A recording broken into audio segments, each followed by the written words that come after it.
স্বাগতম জানাইছো ষ্টুডিঅত মই দিশা দিবলৈ এই মুহূৰ্তত এটা গুৰুত্বপূৰ্ণ খবৰ পুনৰ সৰ্বানন্দ সোণোৱালক আক্ৰমণৰ লক্ষ্য বিধায়ক অখিল গগৈ কাৰ সন্দৰ্ভত প্ৰতিক্ৰিয়া প্ৰকাশ অখিল গগৈ সোণোৱাল সাংসদ কেন্দ্ৰীয় মন্ত্ৰী তথা অসমৰ মুখ্যমন্ত্ৰী হৈও একোডাল কৰিব নোৱাৰিলে কা এক কলাইন ই অসমৰ জাতি ভেটি মাটি সকলো বিপদাপন্ন কৰিব জনাই গৈছে এই মুহূৰ্তৰ সবিশেষ খবৰ পুনৰ সৰ্বানন্দ সোণোৱালক আক্ৰমণৰ লক্ষ্য বিধায়ক অখিল গগৈ কাৰ সন্দৰ্ভত প্ৰতিক্ৰিয়া প্ৰকাশ অখিল গগৈ সোণোৱাল সাংসদ কেন্দ্ৰীয় মন্ত্ৰী তথা অসমৰ মুখ্যমন্ত্ৰী হৈও একোডাল কৰিব নোৱাৰিলে কা এক কলাইন ই অসমীয়া জাতি মাটি ভেটি বিপদাপন্ন কৰিব লুৰিণজ্যোতি গগৈক জাহাজৰ চিনত ভোট দি ডিব্ৰুগড় লোকসভা সমষ্টিৰ পৰা জয়যুক্ত কৰিবৰ বাবে তেওঁ ৰাইজৰ প্ৰতি আহ্বান জনায় অখিল গগৈয়ে ডিব্ৰুগড় লোকসভা সমষ্টিৰ অসম জাতীয় পৰিষদ তথা মিত্ৰশক্তিৰ মনোনীত প্ৰাৰ্থী লুৰিণজ্যোতি গগৈ আজি ৰাইজৰ দলৰ সভাপতি তথা শিৱসাগৰৰ বিধায়ক অখিল গগৈয়ে নিৰ্বাচনী প্ৰচাৰ চলায় অখিল গগৈয়ে লেখাপানী হাছক গাঁৱৰ লগতে ইনটেমত দুখনকৈ নিৰ্বাচনী প্ৰচাৰ সভাত অংশগ্ৰহণ কৰি বিজেপিৰ দল আৰু চৰকাৰক তীব্ৰ ভাষাৰে সমালোচনা কৰে তেওঁ বিজেপি আৰু মিত্ৰজোঁট মনোনীত প্ৰাৰ্থী সৰ্বানন্দ সোণোৱালক আক্ৰমণৰ লক্ষ্য কৰি লয় লগতে গগৈয়ে কয় যে সোণোৱাল সাংসদ কেন্দ্ৰীয় মন্ত্ৰী তথা অসমৰ মুখ্যমন্ত্ৰী হৈও একোডাল কৰিব নোৱাৰিলে বুলি কটাক্ষ কৰে অখিল গগৈয়ে কা এক কলাইন বুলি কোৱাৰ লগতে ই অসমীয়া জাতি মাটি ভেটি বিপদাপন্ন কৰিব বুলিও মন্তব্য কৰে লুৰিণজ্যোতি গগৈক জাহাজৰ চিনত ভোট দি ডিব্ৰুগড় লোকসভা সমষ্টিৰ পৰা জয়যুক্ত কৰিবৰ বাবে তেওঁ ৰাইজৰ প্ৰতি আহ্বান জনায় অখিল গগৈৰ সৈতে উপস্থিত থাকে অসম জাতীয় পৰিষদৰ সাধাৰণ সম্পাদক জগদীশ ভূঞা সম্পাদক সঞ্জয় দেৱে আৰু ছাত্ৰ মুক্তি সংগ্ৰাম সমিতি কেন্দ্ৰীয় সমিতিৰ যুটীয়া সম্পাদক ৰাহুল চেত্ৰীসহ বহু সংখ্যক নেতাকৰ্মী অখিল গগৈয়ে কি মন্তব্য কৰিছিলে সেই মন্তব্য আপোনালোকলৈ আগবঢ়াইছো বিজেপি জয়লাভ কৰিবলৈ কি বুলি ক'ব আমাৰ ডিব্ৰুগড় লোকসভা সমষ্টিত আমি লুৰিণজ্যোতি গগৈ জিকিব এইটো 100% আপোনালোকে লিখি থওক গ্ৰাম্য অঞ্চলৰ আমি 95%লৈকে ভোট পাম আমাৰ লুৰিণজ্যোতি গগৈ জিকাটো খাটাং হৈ পৰিছে আপোনালোকে নিশ্চিন্ত হৈ থাকক আৰু সৰ্বানন্দ সোণোৱালে ইমান ভয় খাইছে যে আজিৰ দিনটোত সৰ্বানন্দ সোণোৱালৰ টোপনি নাইকিয়া কৰি দিছে মই আপোনালোকক খাটাংকৈ ক'ব খোজোঁ যে ডিব্ৰুগড় লোকসভা সমষ্টিত লুৰিণজ্যোতি গগৈ জিকাটো খাটাং আনহাতে আমাৰ যোৰহাট লোকসভা সমষ্টিত আপোনালোকতো সকলোৱে জানে যে গৌৰৱ গগৈ জিকিবই গৌৰৱ গগৈক আমাৰ শিৱসাগৰ বিধানসভা সমষ্টিতে 30,000 ভোটৰ লিড দিয়ে গৌৰৱ গগৈয়ে যোৰহাট লোকসভা সমষ্টিত জিকাটো খাটাং যদি ডিব্ৰুগড় আৰু যোৰহাট লোকসভা সমষ্টিত দুয়োটাতে জিকোৱেই তাৰপিছত কি থাকিলে তাৰপিছত কলিয়াবৰ থাকিলে তাৰপিছত লখিমপুৰ থাকিলে আৰু নগাঁও থাকিলে নহয় জানো আৰু নগাঁও লোকসভা সমষ্টিটোত আমাৰ কি কয় আপোনাৰ বৈদ্যুৎ বৰ্ণৰ জিকাটো খাটাঙে কেনেকৈ আপুনি নিজে কওক আপোনালোকে নিজে সাংবাদিকসকলে নিজে চাওক যে ডিব্ৰুগড়ত লুৰিণজ্যোতি গগৈ জিকাটো খাটাং গৌৰৱ গগৈ জিকাটো খাটাং যোৰহাটত আৰু তাৰ লগতে আপোনাৰ বৈদ্যুৎ বৰ্ডলৈ নগাঁৱত জিকাটো সকলোৱে খাটাং সকলোৱে জানে তাৰ উপৰিও কলিয়াবৰ আৰু লখিমপুৰতো আমি যথেষ্ট ভাল পৰিমাণে এতিয়া যুঁজ দি আছোঁ আৰু দিনে দিনে আমাৰ অৱস্থা যথেষ্ট পৰিমাণে ভাল যদি উজনি অসমৰ 5টা সমষ্টিৰ ভিতৰত 5টাতেই বিজেপি হাৰে তথাপিও সন্দেহ কৰিবলগীয়া একো নাই মানুহৰ স্পিৰিট এতিয়া এনেকুৱা যে মানুহে এতিয়া তিলকৈ ভাবিছে যে বিজেপিয়ে আমাক যিমান শিক্ষা দিলে বিজেপিয়ে আমাক যিমান কষ্ট দিলে বিজেপিয়ে আমাক যি ধৰণে মাৰপিট কৰিলে আন্দোলনৰ সময়ত বিজেপিয়ে আমাক যি ধৰণে বাক স্বাধীনতা হৰণ কৰি পেলালে বিজেপিয়ে আমাৰ যেনেকৈ ব্যৱসায় ধ্বংস কৰি পেলালে বিজেপিয়ে আমাৰ ওপৰত যেনেকুৱা কৰৰ সন্ত্ৰাস নমাইছে বিজেপিয়ে আমাৰ পুলিচৰ যেনেকুৱা সন্ত্ৰাস নমাইছে আৰু বিজেপিয়ে আমাৰ বস্তুৰ দাম ইমান বঢ়াইছে যে এই চৰকাৰক আমি গিৰাব নোৱাৰিলে কোনো পৰ্যায়ে আমি বাচিব নোৱাৰোঁ গতিকে এই মুহূৰ্তত অসমৰ মানুহে সামগ্ৰিকভাৱে সিদ্ধান্ত লৈছে সমগ্ৰ অসমতে অকল উজনি অসমত নহয় আপোনালোকে দেখিবলৈ পাব যে সামগ্ৰিকভাৱে আনকি গুৱাহাটী লোকসভা সমষ্টিটো আমি জিকিম তো সামগ্ৰিকভাৱে সিদ্ধান্ত গ্ৰহণ কৰিছে যে এইবাৰ বিজেপিক বিদায় দিব লাগিব দেশৰ সংবিধান ৰক্ষা কৰিবৰ কাৰণে বিজেপিক বিদায় দিব লাগিব দেশৰ অৰ্থনীতি ৰক্ষা কৰিবৰ কাৰণে বিজেপিক বিদায় দিব লাগিব মূল্যবৃদ্ধি ৰোধ কৰিবৰ কাৰণে বিজেপিক বিদায় দিব লাগিব আৰু দেশৰ মানুহৰ বাক স্বাধীনতা ৰক্ষা কৰিবৰ কাৰণে বিজেপিক বিদায় দিব লাগিব কিমান ভোটৰ ব্যৱধানত আছে লুৰিণজ্যোতি মিনিমাম 1.5 লাখ ভোটত জয়ী হ'ব মিনিমাম 1.5 লাখ ভোটত লুৰিণজ্যোতি জয়ী হ'ব আৰু আমি গৌৰৱ গগৈ কমেও 2.5 লাখ ভোটত জয়ী হ'ব আৰু আমি তপন গগৈ আৰু সৰ্বানন্দ সোণোৱালক দুইজনকে আমি আপোনালোকে দেখিব যে আমি ধৰা খাই কৰিম। গগৈৰ হৈ নিৰ্বাচনী প্ৰচাৰ চলাবলৈ আহিছোঁ। লুৰিণ জিকিবনে হাৰিব? লুৰিণ জিকিবনে হাৰিব? লুৰিণ জিকিবনে হাৰিব? মানুহৰ স্পিৰিট ভাল আছে মজা জিকিব ন? এইবাৰ লুৰিণক জিকাব পাৰিম? সঁচাকে পাৰিম নে? সঁচাকে পাৰিম?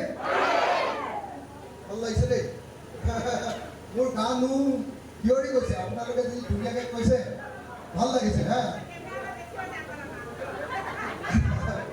চাউথ ৰাইজ আপোনালোকে সকলোৱে জানে আমি অসম জাতীয় পৰিষদৰ সভাপতি লুৰিণজ্যোতি গগৈ এইবাৰ ডিব্ৰুগড় লোকসভা সমষ্টিৰ পৰা প্ৰাৰ্থিত্ব প্ৰদান কৰিছোঁ। লুৰিণজ্যোতি গগৈ কেৱল অসম জাতীয় পৰিষদৰ প্ৰাৰ্থী নহয়, লুৰিণজ্যোতি গগৈ আমাৰ ৰাইজৰ দলৰো প্ৰাৰ্থী। লুৰিণজ্যোতি গগৈ কংগ্ৰেছ দলৰো প্ৰাৰ্থী। লুৰিণজ্যোতি গগৈ CPI আৰু CPIMৰ আৰু CPIML দলৰ যিমানবিলাক আমাৰ বিৰোধী ৰাজনৈতিক দল আছে সকলো ৰাজনৈতিক দলে এইবাৰ একলগ হৈ আমি লুৰিণজ্যোতি গগৈ ডিব্ৰুগড় লোকসভা সমষ্টি। আমি কিয় একলগ হৈছোঁ? আমি একলগ এইকাৰণে কৈছোঁ যে এইবাৰ 2024 যদি আকৌ বিজেপি চৰকাৰ হয়, 2024 যদি নৰেন্দ্ৰ মোদী যদি আকৌ প্ৰধানমন্ত্ৰী হ'বলৈ হয়, তেতিয়াহ'লে আমাৰ দেশত আৰু গণতান্ত্ৰিক ব্যৱস্থাটো আৰু নাথাকিব। সদায় ৰাতিপুৱাৰ পৰা গধূলিলৈকে কেৱল হিন্দু মুছলমান হিন্দু মুছলমান হিন্দু মুছলমান এইটো কৰি কৰি আমাৰ সমস্যা যিবিলাক আছে সেই সমস্যাবিলাক সমাধান কৰাৰ কথাটো সম্পূৰ্ণৰূপে পাহৰি গৈছে। যেনেকৈ ধৰক আমাৰ গেছ চিলিণ্ডাৰৰ দাম আগতে কংগ্ৰেছ চৰকাৰৰ দিনত আছিলে 410 টকা। এতিয়া কেইটকা গেছ চিলিণ্ডাৰৰ দাম? কেইটকা? এতিয়া 952 টকা। ঘৰত গৈ পৰে মানে 1100 টকামান হয়। আৰু কেইদিনমানৰ আগলৈকে আছিলে 1152 টকা। 1152 টকা ইলেকশ্যনৰ কাৰণে 200 টকা কমাই দিছে, ইলেকশ্যনৰ পিছত আকৌ 400 টকা বঢ়াই দিছে। হয়নে নহয় বাৰু? চৰকাৰ ৰাইজ মোক এটা কথা কওকচোন, এই যে হিন্দু মুছলমান হিন্দু মুছলমান হিন্দু মুছলমান কৰি আছে, হিন্দু মুছলমান কৰি আছে, কিন্তু হিন্দু মানুহৰ কাৰণেতো গেছ চিলিণ্ডাৰ দামটো কমাই দিয়া নাই। কমাইছে নেকি? কিন্তু হিন্দু মুছলমান কৰি থাকি আমাৰ খবৰ কিটো? আজি আপোনালোকৰ এই গোটেই অঞ্চলটো আহিছোঁ, গোটেই মানুহবিলাকৰ মূল খেতিটো চাহ খেতি, হয়নে? শুদ্ধ চাহ খেতি নহয় জানো? আজি চৰকাৰে যদি সঁচাকৈ ভাল চৰকাৰ হয় তেতিয়াহ'লে হিন্দু মুছলমানৰ কথা নকৈ প্ৰথম কথা ক'ব কি, যি জাতি যি ধৰ্মৰ মানুহেই নকৰক লাগিলে কিয়, শুদ্ধ চাহ খেতিয়কৰ পাতৰ মূল্যটো অতি কমেও 1 কেজি পাতৰ মূল্য 30 টকা, তাৰ ওপৰত যিমান হয় ফেক্টৰীবিলাকক তাতকৈ বেছি দামত ল'বলৈ বাধ্য কৰিলে। হয়নে নহয় কওক? যদি এই কামটো কৰি দিলেহেঁতেন এই অঞ্চলটোৰ মানুহ সকলো ধনী হৈ গ'লহেঁতেন নে নহয়? মানুহে বেছি পইচা পালেহেঁতেন নে নহয়? পালেহেঁতেন, হয় নে নহয়? এফালেদি আপুনি চাব যে আমি ৰাইজে কিনা বস্তুবিলাকৰ দাম বাঢ়ি গৈছে। গেছ চিলিণ্ডাৰৰ দাম বাঢ়ি গৈছে। দালি কিনিছিলোঁ আগতে 1 কেজি মচুৰ দাইল কিনিছিলোঁ আমি 45 টকাৰ পৰা 48 টকাৰ ভিতৰত। এতিয়া 1 কেজি মচুৰ দাইলৰ দাম কিমান? 110 টকা, নহয় জানো? 100 টকা 110 টকা। 45 টকাৰ পৰা যদি 110 টকা হয়, দুগুণতকৈ বেছি দাম বাঢ়ি গ'ল মচুৰ দাইল। কিন্তু চাহপাতৰ দাম তেনেকৈ বঢ়া নাই। আমি চাউল কিনি খাওঁ, চাউলৰ দাম বাঢ়ি গৈছে, কিন্তু খেতিয়কে বিক্ৰী কৰা ধানৰ দাম বঢ়া নাই। আপোনালোকে সকলো চাওক এবাৰ, সকলো দুখীয়া মানুহে বিক্ৰী কৰা বস্তুবিলাকৰ দাম বঢ়া নাই। আপোনালোকে সকলোৱে চাওক, আগতে মিঠাতেলৰ দাম আছিলে 70 টকাৰ পৰা 80 টকা 1 লিটাৰ মিঠাতেলৰ দাম। এতিয়া 1 লিটাৰ মিঠাতেলৰ দাম কিমান? 220 টকা। 1 লিটাৰ মিঠাতেলৰ দাম 220 টকা। টিনৰ মিঠাতেলৰ দামো 170 টকাৰ পৰাহে আৰম্ভ হয়। আগতে মিঠাতেলৰ দাম আছিলে 70 টকা 80 টকা। এতিয়া 170 টকাৰ পৰা আৰম্ভ হয়। এতিয়া আমি মিঠাতেলৰ দাম বাঢ়িছে বুলি ক'লে তেওঁলোকে নামানে, দাইলৰ দাম বাঢ়িছে তোমালোকে কমাই দিয়া, এইবিলাক কথা নামানে, পেট্ৰল ডিজেলৰ দাম বাঢ়িছে, এইবিলাক কথা নুশুনে, কয় যে আজমলে অসমখন খালে, কয় যে মুছলমানে অসমখন খালে, মুছলমানে ভাৰতখন খালে। এইবিলাক প্ৰচাৰ কৰি কৰি কৰি কৰি আমাৰ মূল সমস্যাবিলাকৰ পৰা বিজেপিয়ে আমাক আঁতৰ কৰি লৈ আছে। হয়নে নহয় ৰাইজসকল? হয়নে নহয়? সঁচাকৈ হয়নে নহয় কথাটো? মই তেতিয়া বিজেপিকে ছাপৰ্ট দিলোহেঁতেন যদি সেই বিজেপিয়ে ক'লেহেঁতেন যে হিন্দু মানুহৰ কাৰণে আমি পেট্ৰলৰ দাম কমাই দিম, মুছলমান মানুহৰ কাৰণে পেট্ৰলৰ দাম ঠিকে আছে 95 টকা, কিন্তু আমাৰ হিন্দু মানুহৰ কাৰণে যদি 20 টকা ক'লেহেঁতেন তেতিয়াহ'লে মই বিজেপিকে ছাপৰ্ট দিলোহেঁতেন। কিন্তু বস্তুৰ দাম সকলোৰে কাৰণে সমান, হিন্দু মুছলমানৰ কথা নাই। কিন্তু এটাই কথা চৰকাৰখনে কৈ থাকে যে অকল মুছলমানে দেশখন খালে, মুছলমানৰ বিৰুদ্ধে যদি আমি হিন্দুবিলাক একলগ হওঁ আৰু বিজেপিক যদি ভোট দিওঁ তেতিয়াহ'লে কেৱল দেশখন আছে। এনেকৈ আৰু আমি কিমান দিন গণতন্ত্ৰতে নাই। মই সেইকাৰণে আপোনালোকক ক'বলৈ আহিছোঁ, আমাক এটা পৰিৱৰ্তন লাগে। যদি বিজেপিয়ে চৰকাৰ গঠন কৰে, এইবাৰ আপোনালোকে সকলোৱে নিশ্চয় দেখিছে কা আন্দোলন কৰিলোঁ, আমাৰ গোটেই অসমৰ মানুহে সদায় আন্দোলন কৰি আহিছোঁ যে অসমত কেতিয়াও বিদেশী আমি ইয়াত পঢ়িবলৈ নিদিওঁ। কোনো বিদেশী, হিন্দু হওক, মুছলমান হওক, খ্ৰীষ্টান হওক, জৈন হওক, পাৰ্চী হওক, যি ধৰ্ম যি জাতিৰ মানুহে নহওক লাগিলে বিদেশী অসমত আহিবলৈ নিদিওঁ। অসমীয়া মানুহে বিদেশী নিবিচাৰোঁ, এইটো হয়নে নহয় বাৰু? সকলো মানুহে আমি কওঁনে নাই আমাক বিদেশী নালাগে? কিন্তু বিজেপিয়ে কৈছে যে বাংলাদেশ, আফগানিস্তান আৰু পাকিস্তানক মুছলমানক বাদ দি বাকী বিদেশীবিলাকক ইয়াত আনি খুৱাব। মুছলমানক নালাগে বুলি তেওঁলোকেও কৈছে, এইটো ভাল কথা। কিন্তু লগত কি কৈছে? লগত কৈছে যে মুছলমানক বাদ দি বাকীবিলাকক আনিবৰ কাৰণে আমি কা নামৰ আইন বনাইছোঁ। আজি অসমৰ গাঁৱৰ মানুহবিলাকে কি কৰি খাইছে? মই সদায় গাঁৱলৈ গ'লে সোধো যে আপোনালোকৰ গাঁওখনত ডেকা ল'ৰাবিলাকে কি কাম কৰে? কয় বোলে ডেকা ল'ৰাবিলাকে মূলতঃ হাজিৰা কৰে, মিস্ত্ৰীৰ লগত যোগালী কৰিবলৈ যায়। হয়নে নহয়? বেছিভাগ ল'ৰা কেতিয়া হয়নে নহয়? নহ'লে কয় বোলে আমাৰ গাঁৱৰ ডেকা ল'ৰাবিলাক বেংগলোৰ আৰু কেৰেলালৈ গুচি গ'ল। বেংগলোৰ আৰু কেৰেলালৈ গাঁৱৰ ল'ৰাবিলাক গৈছেনে নাই? গৈছে। যে গাঁৱৰ বেছিভাগ মানুহৰ অৱস্থা এতিয়া বেয়া, গাঁৱৰ মানুহৰ অৰ্থনৈতিক অৱস্থা বেয়া। হিমন্ত বিশ্ব শৰ্মা আৰু সৰ্বানন্দ সোণোৱালে 2016 চনত আমাক কৈছিলে যে তৰুণ গগৈ চৰকাৰৰ দিনত অসমত নিবনুৱাৰ সংখ্যা 23 লাখ হৈ গ'ল। তৰুণ গগৈ এজনো নিবনুৱাক চাকৰি দিব পৰা নাই। গতিকে আমি 23 লাখ নিবনুৱাক যদি চাকৰি দিব লাগে তেতিয়াহ'লে বিজেপিক ভোট দিব লাগে। আমি সকলোৱে কওঁ যে হয় নিবনুৱা সমস্যাৰ সমাধান লাগে, গতিকে আমি বিজেপিক ভোট দিম। মানুহে বিজেপিক ভোট দিলে, বিজেপিক ভোট দিয়াৰ পাছত এতিয়া 7 বছৰ হ'ল, 7 বছৰত অসমৰ নিবনুৱা কিমান কমিলে? 23 লাখ নিবনুৱাৰ পৰিমাণ কিমান কমিলে? এইবাৰ বিধানসভাত তথ্য দিছে যে এইবাৰ 23 লাখ নিবনুৱাৰ সংখ্যা বাঢ়ি 32 লাখ হ'ল অসমত। কিমান হ'ল? 23 লাখৰ পৰা 32 লাখ হ'ল। তাৰমানে নিবনুৱাৰ সংখ্যা 9 লাখ বিজেপি চৰকাৰৰ দিনত বাঢ়িল। তেওঁলোকে নিবনুৱা সমস্যাৰ সমাধান কৰিব পৰা নাই। কিন্তু তেওঁলোকে বিদেশীক আনিব খোজে। আপোনালোকৰ এই অঞ্চলৰ বহুত মানুহৰ মাটিৰ পট্টা নাই, বহুতৰ নাই নহয় জানো? মাটিৰ পট্টা নাই, নাই হয়নে নহয়? বহুতৰে দেখা আছে যে বহুত মাটি ইয়াত নন কেডেষ্ট্ৰিয়েল হয়নে নহয়? নন কেডেষ্ট্ৰিয়েল মাটি, এতিয়ালৈকে মাটিখিনি জোখাই নাই। আমাৰ এই খিলঞ্জীয়া মানুহবিলাকক মাটিৰ পট্টা দিবৰ কাৰণে চৰকাৰে কোনো ব্যৱস্থা কৰা নাই।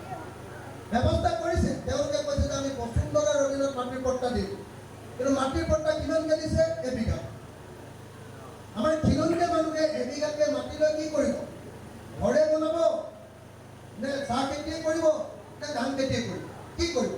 বিজেপি চৰকাৰে যদি এবিঘা মাটি আমাক দিয়ে, বাকী মাটি কাৰ কাৰণে তেওঁলোকে মাতি ৰাখিছে? গতিকে আমি সকলো ঠাইতে দেখিবলৈ পাইছোঁ যে বিজেপি চৰকাৰে আচলতে এই মুহূৰ্তত এটাও জাতীয় প্ৰশ্ন সমাধান কৰিবৰ কাৰণে চেষ্টা কৰে না। বিদেশী সমস্যা সমাধান কৰিবৰ কাৰণে চেষ্টা কৰিছে না, মূল্যবৃদ্ধি ৰোধ কৰিবৰ কাৰণে চেষ্টা কৰিছে না, আমাৰ ক্ষুদ্ৰ চাহ খেতিয়কৰ চাহপাতৰ মূল্য বৃদ্ধি কৰিবৰ কাৰণে কিবা ব্যৱস্থা গ্ৰহণ কৰিছে। কেৱল এটাই কাম কৰিছে যে তেওঁলোকে নিৰ্বাচনৰ আগত আমাৰ ওচৰত এখন ভুৱা অৰুণোদয় ফৰ্ম, আপোনালোকৰ ওচৰত দিছেনে নাই? অৰুণোদয় ফৰ্ম এখন দিছেনে? অৰুণোদয় ফৰ্মখনত আপোনালোকে যদি আচল অৰুণোদয় ফৰ্মখন চায়, চৰকাৰী অৰুণোদয় ফৰ্মখন, তেতিয়া দেখিব যে অৰুণোদয় ফৰ্মখনৰ মাজত আছে অশোক স্তম্ভ। এতিয়া বিজেপিয়ে দিয়া অৰুণোদয় ফৰ্মখনত কি আছে? কি আছে? পদুম ফুল হয়নে নহয়? পদুম ফুলে অৰুণোদয় দিব পাৰিব নেকি?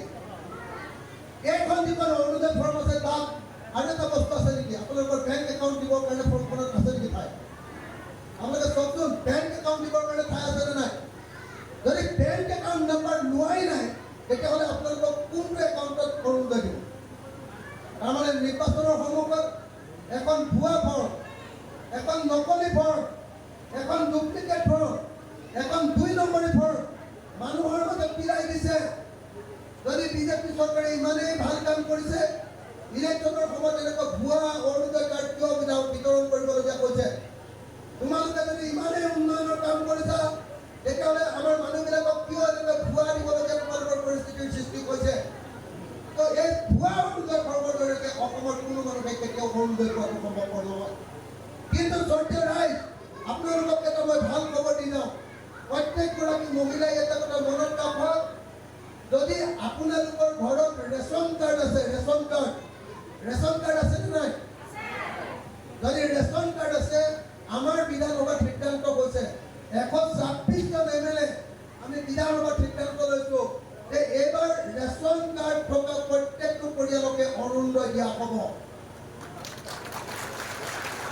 গতিকে অৰুণোদয় পাবৰ কাৰণে বিজেপিৰ ফৰ্ম ফিল আপ কৰাৰ কোনো প্ৰয়োজন নাই।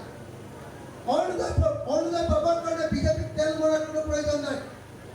অৰুণোদয় পোৱাৰ কাৰণে আপোনালোকে কংগ্ৰেছ এৰি দিয়াৰ কোনো প্ৰয়োজন নাই। অৰুণোদয় পাবৰ কাৰণে বিজেপি হোৱা, কংগ্ৰেছ হোৱা, AJP হোৱা, ৰাইজৰ দল হোৱা, এইটো কোনো প্ৰয়োজন নাই। যাৰ ৰেচন কাৰ্ড আছে প্ৰত্যেকগৰাকী মহিলাই এইবাৰৰ পৰা 1250 টকাকৈ অৰুণোদয় পাব। এইটো হ'ল অসম বিধানসভাৰ সিদ্ধান্ত। এইটো নাম্বাৰ 1। নাম্বাৰ 2, আপোনালোকক সকলোকে এটা কথা কৈ আছে যে আমি লাখপতি বাইদেউ কৰোঁ। লাখপতি হ'ল নে নাই আপোনালোক? আপোনালোকক 10,000 টকা দিলে নে নাই? আৰু 10,000 টকা দিলে লাখপতি হ'ব নেকি মানুহ? 10,000 টকা দিম বুলি যে কৈছিলে, 10,000 টকা দিম বুলি কৈ এতিয়ালৈকে আপোনালোকক কি কাম কৰোৱালে? অমৃত বৃক্ষ ৰোৱালে নে নাই? গছপুলি ৰোৱালে? গছপুলি কিন্তু বাচি আছে নে নাই? গছপুলি আছে নে নাই? নাই কাৰোবাৰ আছে হয়নে? প্ৰথমতে অমৃত বৃক্ষৰ গছপুলি ৰোৱালে হয়নে? তাৰপিছত কি কৰিলে? অমৃত কলহ ৰোৱালে নে নাই? চবে কঁকালত ভেটি লৈছিলে নে নাই? কলহ লৈছিলে নে নাই? বিয়ানাম গাইছিলে নে নাই? পালে নে নাই? 10,000 টকাটো পালে নে নাই? নাই পোৱা। অমৃত কলহ। তাৰপাছত ক'লে যে হিমন্ত বিশ্ব জলকীয়া আহিব, সেইখন মিটিঙলৈ যাব লাগে।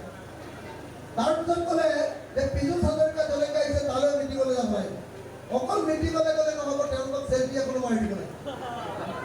হয়নে নহয়? চবলৈকে চব আত্মসহায়ক গোটলৈ অৰ্ডাৰ দিছে নে নাই? হয়নে নহয়? প্ৰত্যেকগৰাকী মহিলাক ইমান ফটোৱাইছে যে বিজেপিৰ মিটিঙলৈ গৈ গৈ এতিয়ালৈকে অসমৰ মহিলাবিলাকৰ 70মান ইতিমধ্যে চেণ্ডেল ছিগি শেষে হ'ল। কিন্তু এতিয়ালৈকে 10,000 টকা পোৱা নাই। হয়নে নহয়? কওক পালে নেকি? কওক নাই পোৱা। এতিয়ালৈকে 10,000 টকা পোৱা নাই। মই আপোনালোকক এটা কথা কৈ যাওঁ, 10,000 টকা পাবৰ কাৰণে অমৃত বৃক্ষৰ গছ ৰোৱাৰ দৰকাৰ নাই।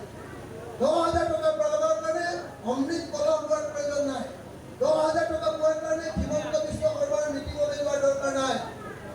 10,000 টকা পাবৰ কাৰণে ভাস্কৰ শৰ্মাৰ মিটিঙলৈ যোৱাৰ প্ৰয়োজন নাই। 10,000 টকাটো হিমন্ত বিশ্ব শৰ্মাৰ বাপেকৰ ঘৰৰ পৰা আমাক দিয়া নাই। 10,000 টকাটো দিছে আমাৰ চৰকাৰৰ টকা। আৰু সেই চৰকাৰৰ টকা পাবৰ কাৰণে কেৱল 2টা কাম কৰিব লাগিব। 1 নম্বৰ, আত্মসহায়ক গোটত আপোনালোকৰ নামটো থাকিব লাগিব। আৰু সেই আত্মসহায়ক গোটটো ব্লকত ৰেজিষ্টাৰ হ'ব লাগিব, নাম্বাৰ 1।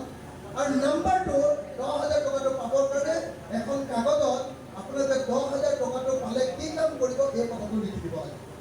এই 2টা কাম কৰিলে আপোনালোকে 10,000 টকাটো পোৱাটো খাটাম। গতিকে তাৰ বাহিৰে কোনো কাম বিজেপিৰ মিটিঙলৈ যোৱাৰ কোনো প্ৰয়োজন নাই। হয়নে? বিজেপিয়ে ভোট পাবৰ কাৰণে এনেকুৱা ধৰণৰ দুৰ্নগৰ কৰি আছে। কিন্তু অসম জাতীয় পৰিষদৰ জ্যোতি গগৈ এবাৰৰ কাৰণেও আপোনালোকক কোৱা নাই কৈছে নেকি আপোনালোকক যে আপোনালোকে মোৰ মিটিঙলৈ আহিলেকে চৰকাৰী আঁচনি পাব বুলি কৈছে নেকি এইটোৱে বিজেপি আৰু লুৰিণ জ্যোতি গগৈৰ মাজত পাৰ্থক্য হয়নে নহয় লুৰিণ জ্যোতি গগৈ আপোনালোকে নিশ্চয় দেখিছে লুৰিণ জ্যোতি গগৈ সদৌখন ছাত্ৰ সন্থাত থাকোঁতেও কাৰ বিৰুদ্ধে ধাৰাবাহিকভাৱে আন্দোলন কৰিছে আজি চববিলাক লুৰিণ জ্যোতি গগৈৰ লগৰবিলাক এজনকৈ বিজেপিত যোগদান কৰিছে কিন্তু লুৰিণ জ্যোতি গগৈ কৈছে যে বিজেপি এটা বিশ্বাসঘাতকৰ দল বিজেপি অসমীয়া জাতিৰ শত্ৰু মই কোনোপধ্যে কেৱল টকাৰ কাৰণে আৰু MLA মিনিষ্টাৰ খবৰ কাৰণে মই কেতিয়াও বিজেপি দলত যোগদান নকৰোঁ লুৰিণ জ্যোতিয়ে কৈছে যে মই সংসদলৈ যাম আৰু সংসদলৈ গৈ দপদপাই অসমৰ প্ৰত্যেকটো প্ৰশ্ন অসমৰ প্ৰত্যেকজন মানুহৰ প্ৰশ্ন মই সংসদত উত্থাপন কৰিম ভাল হ'বনে বেয়া হ'ব আমাক দিল্লীত বাঘ লাগেনে নাই লাগেনে নাই যদি লুৰিণ জ্যোতি গগৈ সঁচাকে আপোনালোকে যদি ভাবে যে সংসদত আমাৰ অসমৰ মানুহৰ হৈ কথা ক'ব লাগে সংসদত আজি ক'ব লাগে যে ক্ষুদ্ৰ চাহ খেতিয়কৰ পাতৰ মূল্য বাঢ়িব লাগে অসম বিধানসভাত কৈ আছো হিমন্ত বিশ্বক কপাই দিবৰ কাৰণে অখিল গগৈ আছে আপোনালোকে চাই নে নাচাই মই যে হিমন্ত বিশ্ব শৰ্মাক কপাই থাকো আপোনালোকে গম পাই নে নাপায় সঁচাকে পাই নে নাপায় এইবাৰ কি হ'ল জানে এইবাৰ হিমন্ত বিশ্ব শৰ্মাই এখন আইন আনিলে ক'লে যে অসমত তন্ত্ৰ মন্ত্ৰ এইবিলাক আমি নাইকিয়া কৰা এখন নিষিদ্ধ কৰা আইন আনিলে আমি ক'লো খুব ভাল কথা তন্ত্ৰ মন্ত্ৰ নাইকিয়া ক'ব লাগে অন্ধবিশ্বাস নাইকিয়া ক'ব লাগে মই তেওঁলোকক ক'লো যে ঠিক আছে হিমন্ত বিশ্ব শৰ্মাক সুধিলোঁ যে আপোনাৰ হাতখন অকণমান দাঙি দিয়কচোন আপোনাৰ হাতত যে ইয়াৰ পৰা ইয়ালৈকে ৰঙা সূতা আছে এইবিলাক কি হয় হয়নে নহয় তেওঁ অন্ধবিশ্বাস নাইকিয়া কৰা আইন আনিছে আৰু ইয়াৰ পৰা তললৈকে গোটেই ৰঙা সূতা পিন্ধিছে মই ক'লো যে যদি আমাৰ মানুহ এজনে কাটিলে মানে অকণমান বন্দৰত লগাই দিলে যদি জেলত যায় নতুন আইন আনিছে জেলত যাব বুলি তেতিয়াহ'লে আপুনি ইয়াত সূতা পিন্ধাৰ কাৰণে আপুনি জেলত যাবলৈ নালাগে যাব লাগেনে নাই এনেকে প্ৰত্যেকটো প্ৰশ্ন মুখত ধৰিবৰ কাৰণে এইবাৰ মই এটা প্ৰস্তাৱ আনিছিলোঁ সেই প্ৰস্তাৱ মই কৈছিলোঁ যে অসমৰ প্ৰত্যেকজন পথাৰত সকলো সময়তে পানী যোগান ইৰিগেশ্যনৰ ব্যৱস্থা কৰিব লাগে পানী যোগান দিব লাগে পানী যোগান যদি দিয়ে তেতিয়াহ'লে এডৰা পথাৰত আমি 3বাৰ খেতি কৰিব পাৰিম এবাৰ শালি খেতি এবাৰ বড়ো খেতি আৰু এবাৰ শাক পাচলি খেতি 3বাৰ যদি খেতি কৰোঁ তেতিয়াহ'লে 10 বিঘা মাটিয়ে পোৱালি দি 30 বিঘা হৈ যাব আৰু 30 বিঘা যদি মাটিত খেতি কৰোঁ তেতিয়াহ'লে আমাক অৰুণোদয় নিদিলেও ক'ব আমাক আঁঠুৱা কম্বল নিবিলালেও ক'ব আমি নিজৰ ভৰিৰ ওপৰত খাব পাৰিম ওলোটাই আমি হিমন্ত বিশ্ব শৰ্মাক ক'ব পাৰিম যে হিমন্ত তুমি গোটেই জীৱন বেলেগক লুটি পুটি খাইছা আৰু লুটিব নালাগে মোৰ ঘৰতে বৰা চাউল তৈয়াৰ কৰিছোঁ ইয়াকে এক বস্তা খোৱা বুলি কলিয়াই দিব পাৰিম আমি আত্মনিৰ্ভৰশীল অসমীয়া হ'ব পাৰিম নে নোৱাৰিম কিন্তু সেইটো তেওঁলোকে নকৰে কয় যে অসমীয়া মানুহক আমি 1250 টকা দিম কিন্তু 1250 টকাই আমাৰ চলিবলৈ কৰিব নেকি 1250 টকাই আমাৰ গেছ চিলিণ্ডাৰটো কিনিবলৈ নোজোৰে হয়নে নহয় যদি 2 গুড়া কিনিবলৈ নোজোৰে বাকীখিনি কি হ'ব চাউলৰ কি হ'ব আলুৰ কি হ'ব দাইলৰ কি হ'ব ল'ৰা ছোৱালী পঢ়ুৱাৰ কি হ'ব হয়নে নহয় চিকিৎসা কৰাৰ কি হ'ব এই গোটেই কথাবিলাকক লৈ ভাৰতৰ সংসদত দপদপাই দিবৰ কাৰণে যেনেকৈ অসম বিধানসভাত মই দপদপাই দিওঁ ভাৰতৰ সংসদত দপদপাই দিবৰ কাৰণে অসমৰ পৰা 2জন মানুহক জিকাই পঠোৱাটো খুব দৰকাৰ এজন ডিব্ৰুগড়ৰ পৰা লুৰিণ জ্যোতি গগৈ আৰু আনজন যোৰহাটৰ পৰা গৌৰৱ গগৈ আপোনালোকে যদি এই 3 গগৈৰ ওপৰত ভৰসা ৰাখে অখিল গগৈ গৌৰৱ গগৈ লুৰিণ জ্যোতি গগৈ আমি খাটাংকে কৈছোঁ আপোনালোকে এই 3জন গগৈৰ ওপৰত ভৰসা কৰক 2026 চনত আমি হিমন্ত বিশ্ব শৰ্মা চৰকাৰক সম্পূৰ্ণ কলিয়াই দিম আমি 3 গগৈ মানে সকলো জাতি লগ হৈ 3 গগৈ মানে সকলো জাতীয়তাবাদী মানুহ লগ হৈ 3 গগৈ মানে অসমৰ সকলো জাতি আমাৰ অসমত থকা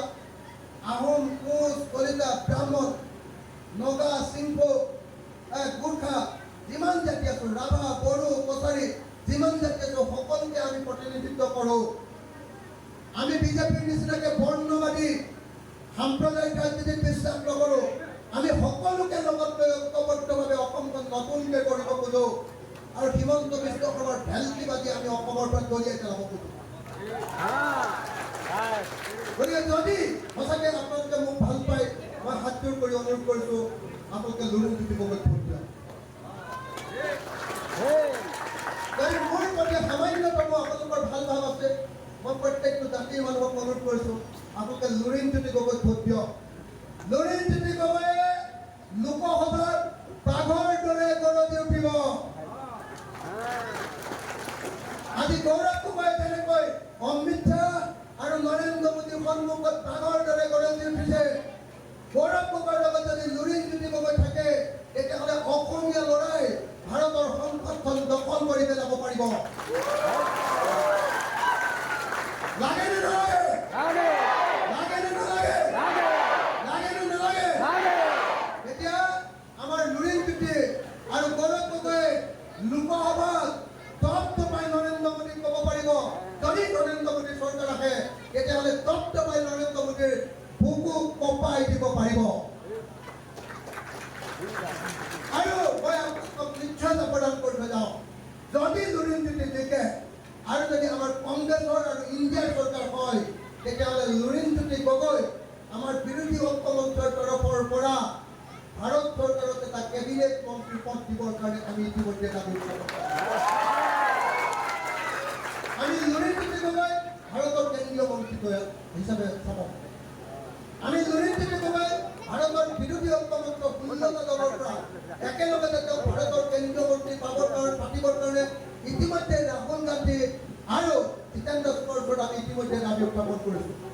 আমি কৈছোঁ যে ডিব্ৰুগড়ৰ পৰা আমি ইণ্ডিয়াক এটা চিট দিম, লুৰিণজ্যোতি গগৈক জিকাই দিম আৰু ইণ্ডিয়াই আমাক এটা কেবিনেট মন্ত্ৰী পদ দিব লাগে। লাগে নে নাই? সঁচাকৈ আপোনালোকে লুৰিণজ্যোতিক জিকাবনে নিজিকায়? সঁচাকৈ জিকাবনে নিজিকায়? সঁচাকৈ জিকাবনে? সঁচাকৈ জিকাবনে? ভোট দিব কাক? ভোট দিব কাক? ভোট দিব কি চিনত? ভোট দিব কি চিনত? ভোট দিব কি চিনত? ভোট দিব কি চিনত? ভোট দিব কি চিনত? লুৰিণজ্যোতিৰ বিপৰীতে যিজন মানুহ উঠিছে তেওঁ হ'ল নিমাতী কইনা। হয়নে নহয়? সৰ্বানন্দ সোণোৱালে, আপোনালোকে নিজে চাওক, সৰ্বানন্দ সোণোৱালে এইবাৰ যেতিয়া কৰিলে নাগৰিকত্ব সংশোধনী বিধেয়ক আনিলে, সংশোধনী আইন পাছ কৰিলে, গোটেই অসমীয়া জাতিয়ে যেতিয়া ক'লে যে আমাক বিদেশী নালাগে, সেই সময়ত সৰ্বানন্দ সোণোৱালে দিল্লীৰ ওচৰত চাৰেণ্ডাৰ কৰি দিলে। এই অসমীয়া জাতিৰ বিৰুদ্ধে গ'ল নে নাই? গ'ল। গতিকে এনেকুৱা বিশ্বাসঘাতকক আমি কেতিয়াও ভোট দিব নোৱাৰোঁ। শ্ৰদ্ধেয় ৰাইজ, সৰ্বানন্দ সোণোৱাল এনেকুৱা চাৰেণ্ডাৰ কৰা মানুহ নহয়। সৰ্বানন্দ সোণোৱালক আমি এইবাৰ মুখ্যমন্ত্ৰী কৰিবৰ কাৰণে 26ত ভোট দিছিলোঁ। সৰ্বানন্দ সোণোৱাল জিকিলে, কিন্তু সৰ্বানন্দ সোণোৱালক লাট মাৰি কি কৰিলে? হিমন্ত বিশ্ব শৰ্মা ট্ৰাইবেল মানুহজনক আমি ভোট দিছিলোঁ ইলেকশ্যনত। হিমন্ত বিশ্ব শৰ্মা নামৰ মানুহজনে লাট মাৰি সৰ্বানন্দ সোণোৱালক সিংহাসনৰ পৰা আঁতৰাই দিলে, মুখ্যমন্ত্ৰী পদৰ পৰা আঁতৰাই দিলে। আৰু যেতিয়া সৰ্বানন্দ সোণোৱালক খেদি দিলে, সৰ্বানন্দ সোণোৱালে তাৰ প্ৰতিবাদ কৰিবলৈ সাহস নকৰিলে। যেনেকৈ কাহঁতে তেওঁ প্ৰতিবাদ কৰিব নোৱাৰিলে, তেওঁ দাঁতিৰ পৰা খেদি দিওঁতে তেওঁ প্ৰতিবাদ কৰিব নোৱাৰিলে। ঘৰৰ উল্টাই সৰ্বানন্দ সোণোৱালে ক'লে, হিমন্ত তুমি বৰ ধুনীয়া লাভ কৰিছা দেই, বৰ ভাল লাগিছে। মুখ্যমন্ত্ৰীৰ পৰা খেদি দিছে, এটাও কথা ক'ব নোৱাৰিলে, সদায় হিমন্তক তেল মাৰি আছে। কৈছে যে হিমন্ত তুমি বৰ ধুনীয়া লাভ কৰা দেই, মোক এটাহে লাভ কৰিলে আৰু 3টা মাৰি দিয়া না। এইটো হ'ল সৰ্বানন্দ সোণোৱাল চাৰেণ্ডাৰ কৰা মানুহ। তেওঁ গোটেই জীৱনো যদি আপুনি ভোট দি থাকে, আমাৰ কাৰণে কোনো ভাল কাম তেওঁ কৰিবলৈ সক্ষম নহয়।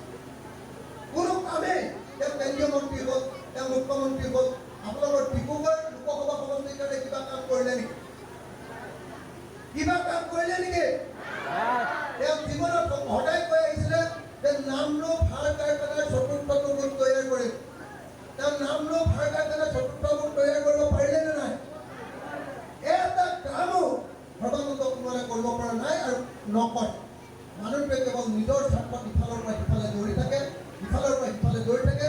গতিকে তেওঁ ভোট দি কোনো লাভ নাই। মই সকলোকে আকৌ সাজযোৰ কৰি লুৰিণজ্যোতি গগৈ কি চিনত? জাহাজৰ চিনত। চিনটো আকৌ মনত ৰাখক। কি চিনত? কি চিনত? কি চিনত? জাহাজৰ চিনত লুৰিণজ্যোতি গগৈ ভোট দিবৰ কাৰণে সকলোকে মই বিনম্ৰভাৱে প্ৰাৰ্থনা জনাইছোঁ।